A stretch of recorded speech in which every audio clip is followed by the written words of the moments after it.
Many foreign tourists found Chinese cities are cleaner than they thought. So is Chongqing. The city of Chongqing has 30 million people and vast, underdeveloped rural areas. So Chongqing also faces a dilemma. As people rush into its urban center for jobs, how to manage thousands of street vendors struggling to make a living while keeping streets clean and orderly. Though vendors enrich city life and create jobs, they also challenge urban management. There is this army of so-called street police that monitor all the street vendors every day. Or these two groups simply play a harmless hide-and-seek or they play cat-and-mouse brutal game.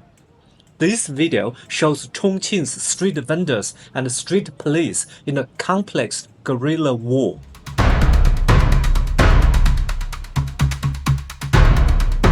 The first stop I made in downtown Chongqing was this building. It's covered in shiny gold decorations that look like traditional Chinese currency or ancient coins.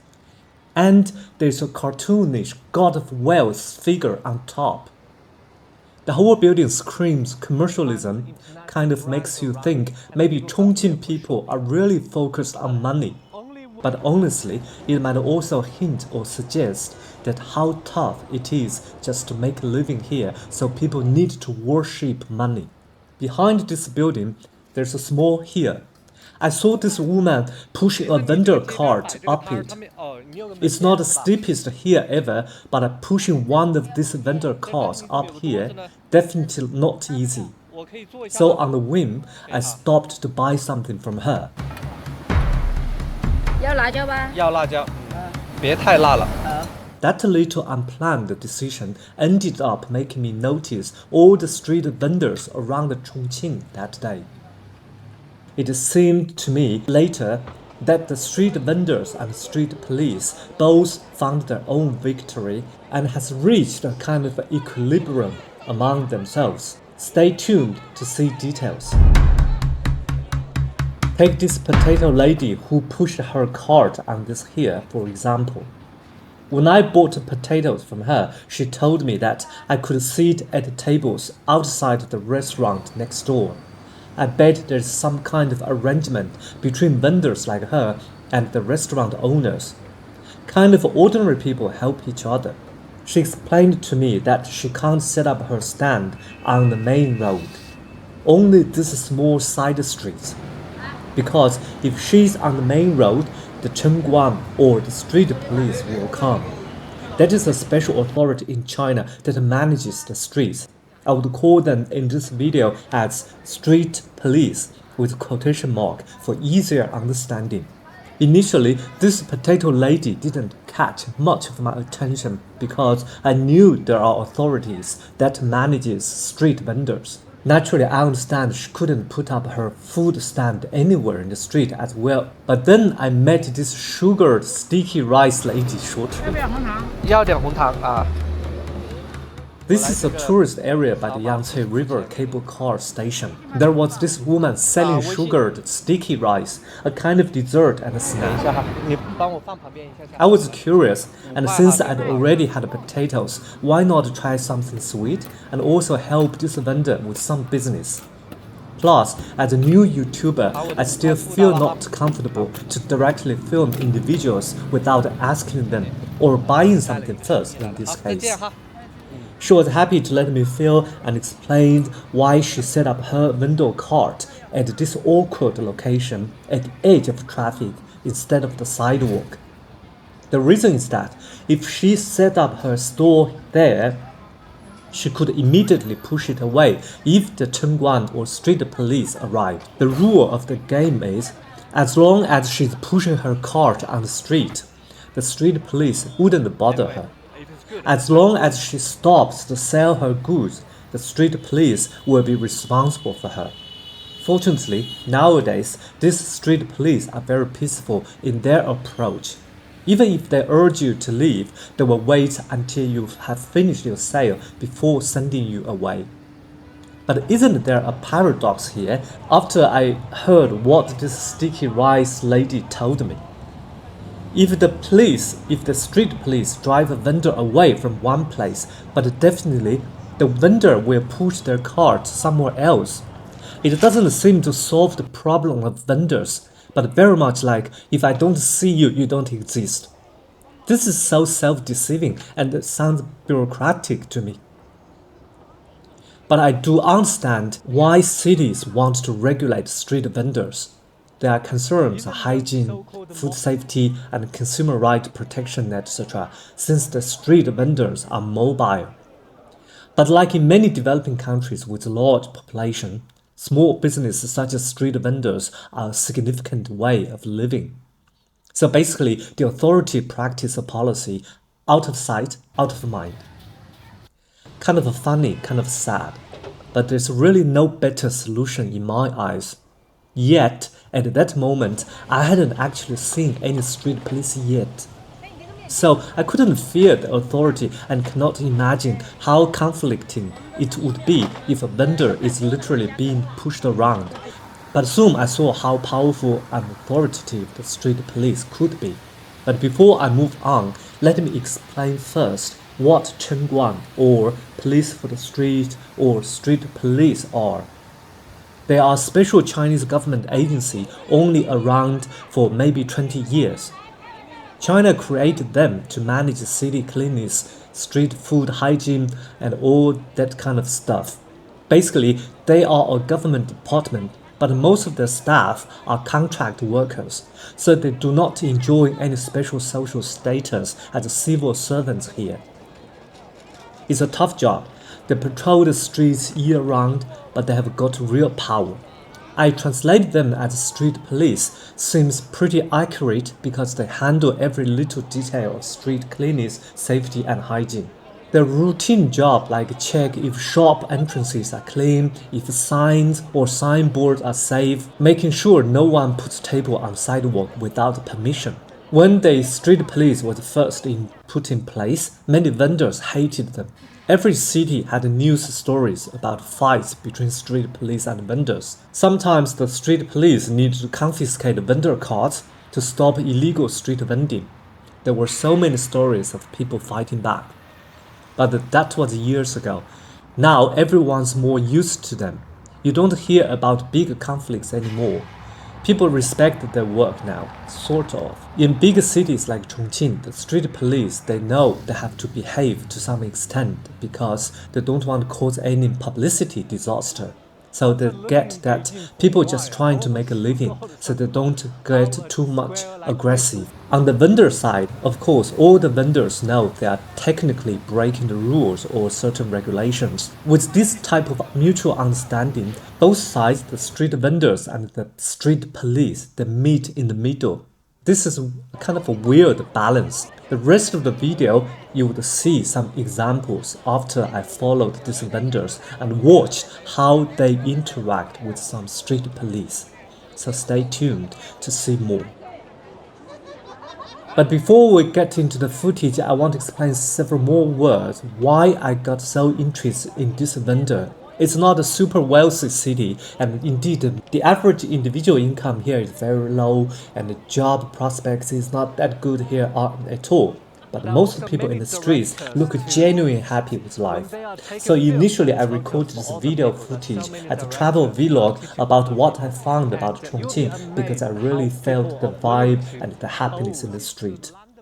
But only when I arrived here, I came to realize this place has its unique charm.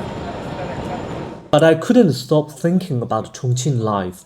Most people here are tourists. Behind the busy streets, well indeed 2/3 of Chongqing, the whole city, are farming villages. All those people's real lives aren't just tourists smiling.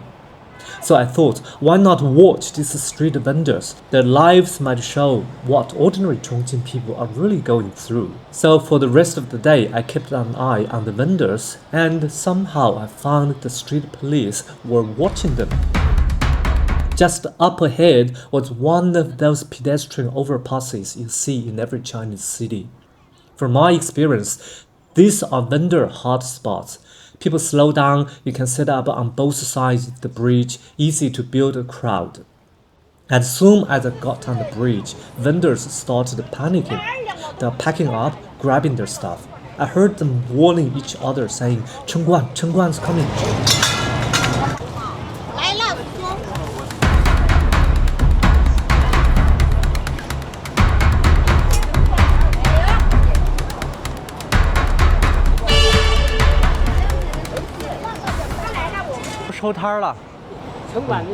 I asked this uncle selling fans and umbrellas why they were leaving. He said the street police don't allow vending there, even just for rain gears. So they had to go because one of the street police has appeared.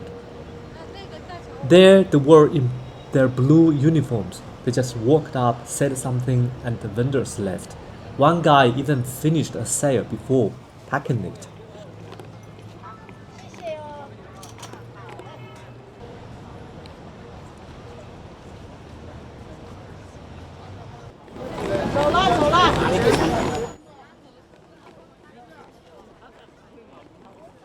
I learned more about the schedules and the timetables of the street police from vendors in another area.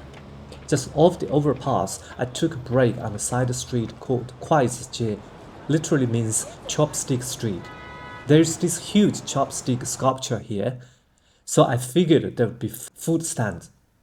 Sure enough, vendors everywhere, and restaurants setting up tables right in the street. Technically illegal, but I guess once it gets dark, everyone looks the other way. Even street police cannot patrol 24 hours and 7 days. I get why they have to regulate this stuff though. Take this BBQ or barbecue vendors for example. Back in Beijing where I live, this would not be allowed. Imagine if every city let 1,000 barbecue stalls spew smoke everywhere. In Beijing, for its poor air quality, to serve barbecue, now all the restaurants need proper shops with exhaust filters or the filters to clean the smoke before it was discharged into the air. But here in downtown Chongqing, they are way more relaxed. There was this old lady selling cold drinks. She lived nearby as she told me, so it was easy for her to wheel her cart over. The unsaid rules said she could only set up on this side street, not in the main road. Her hours 3 p.m. to 11 p.m. in the night. So adding up together it's about 9 hours a day. She told me that the street police work from 8 a.m. to 11 p.m. But I assume they were taking some duties or on shift. If this cold drink lady wanted to sell on the busy main road, she'd have to wait till 11 p.m. But by then, there was not much business in the street anyway. What about the winter? Because in summer now, she could sell the cold drinks or dessert and snack. What about winter? She would switch to roast potatoes. So here again, the potato by the street side. Potatoes must be the ultimate Chongqing vendor food, sells year-round. A fun fact here is, potatoes and sweet potatoes actually both came from the Americas. Spanish colonizers brought them to the Philippines and then they made their way to China. Historically, both potatoes and sweet potatoes helped feed millions of Chinese people. Now, they're still putting food on the table for the Chongqing vendors. 都在这儿卖吗？卖东西吗？在这里卖，有城管的。卖都摆不了。城管都推起走。不过这边的城管也管得很松，对吗？管得紧，管得严了。但是他吃饭去了，他都不准你摆，他吃饭去了。啊。他那还吃饭。但是他不会凶，他只是让你走，对吧？他回头是要抓，他就是要抓。会把你的。现在在派出所取。哦。他要抓，我们都打111，都不准他弄，不准他抓。我们都打111来坚决。明白，但是他就是让你走了，挪开。对。Walking towards the river, I passed off-duty street police. They are not real police, as I said earlier. They are more like a security guards, so are their uniform. Well, they are regular people making not great wages. They work shifts. They were actually pretty friendly. I asked for directions to the riverfront and then pointed me the right way. This huge Singapore developed commercial complex. I personally don't like this structure at all. But walking along this river, I got a great view of the two rivers surrounding Chongqing's old town. And right at the foot of these fancy towers, more vendors selling frozen desserts, fruit, and other stuff. People working late into the night. That's also when I realized, yes, it is true that all the vendors park their cars at the intersection of the roads or very near the pedestrian cross, not on the sidewalks. That's obvious because they are easy escape routes. Even at night, vendors can't avoid street police forever. Both street vendors and street police, they work crazy hours. Coming up next in the video, you'll see how the police patrol till 11 p.m. and I will show you what happens after they clock out. A short walk along the river brought me to Hongyadong. More vendors here practice an innovative definition of what are street vendors. For instance, people here, they're waving iPad, touting tourists to take photos, while the photographers waiting nearby. This is a clever way to avoid any violation of street vending law. Because the iPad people, the untechnical vendors, they just walk around with photos, samples in their iPad, so they're not selling anything. But as long as you show any interest, the photographers nearby can come over, just take all kinds of photographs for tourists with their cameras. No one can call them street vendors that way. I met this auntie selling bottled water. She told me that the street police makes them keep prices fixed.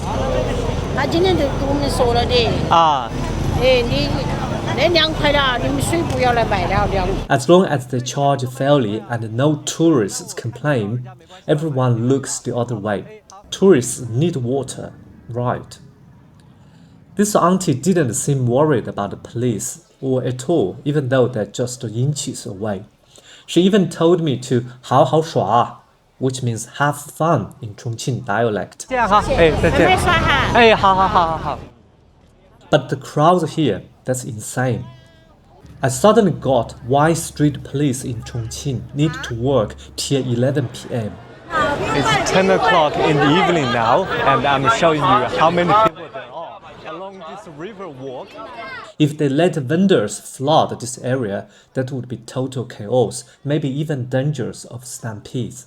So naturally, I understand why the street police, they want to drive away some of the vendors.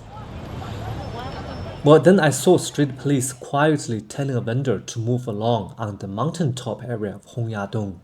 This vendor, she just packed up and rode her cart away. Probably should set up again 50 meters away later. On one hand, I felt bad seeing people work so hard just to get by. On the other hand, I totally get why street police or street managers have to step in. Otherwise, it would be total congestion or traffic jam around this whole area. But just 50 meters away from that vendor, this cheerful fruit seller set up his business right on a busy traffic jam road. I was worried for his safety, but he seemed very happy. Yeah. 但是你在那儿城管就不管你吗？这里也要管呢，偷偷的卖啊。但是那儿他一说你，你就可以推着走，是这意思吗？没，常温冰的都要好凉的。好。Up the street, motorcycle taxi drivers waited for customers. In a mountain city like Chongqing, motorcycles are faster than cars, especially late at night. Look at the streets around. They didn't yell for business, they didn't tout, just wait there quietly. I bet they've got an understanding with street police or the real traffic police. Just no loud soliciting of business. And then they pretend they're just motorcyclists parking by the roadside and become motor taxi conveniently when in need.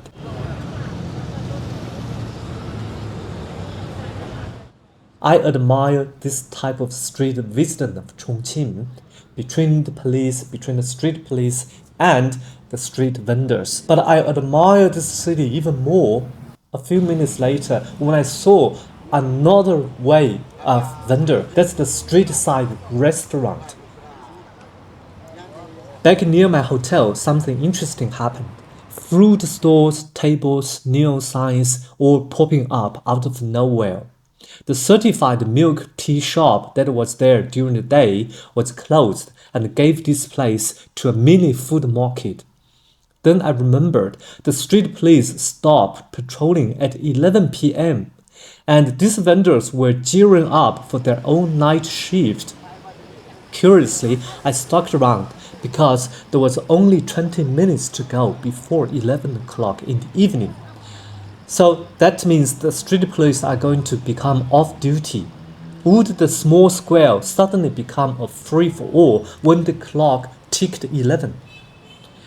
2 food stores are ready to set up.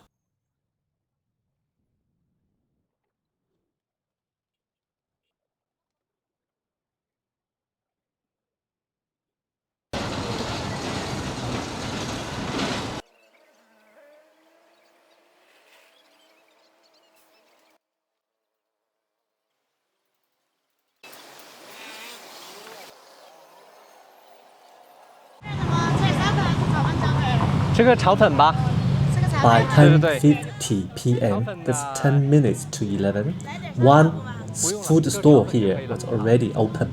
They were still setting up the neon sign, other kind of stuff, but already serving customers. I ordered fried noodles and asked if I could film them. The cook was obviously very happy and she shouted for business. While I was filming and chit-chatting with the food stand staff, I sensed the mood suddenly shifted. The vendors got awkward and tense. I turned around, and there was a blue uniformed street police officer. He was filming them with a camera, yelling something. I couldn't hear what he said, but since this is like this street food vendor were caught right in the middle of violating the law, I guess everyone looked embarrassed, terrified, or guilty.